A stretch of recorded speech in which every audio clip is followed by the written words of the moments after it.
చలన్మీనాభలోచన.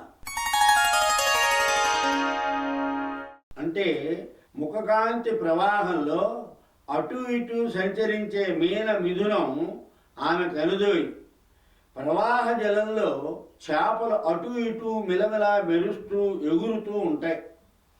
ఆ ప్రవాహం కాంతి చేత ఆ మీన యుగళం మరింతగా ప్రకాశిస్తూ ఉంటుంది. దేవి ముఖ కాంతిని ప్రవాహంగా, ఆమె కనుల జంటను చెలించే చేపలుగా భావించడంలో ఒక విశేషం ఉన్నది.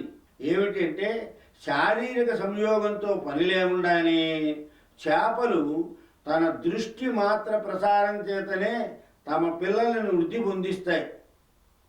కటాక్షం చేతనే దేవి తన భక్తులను వృద్ధి పొందించి రక్షిస్తుందని ఈ నామంలో తగిన అంతరార్థం.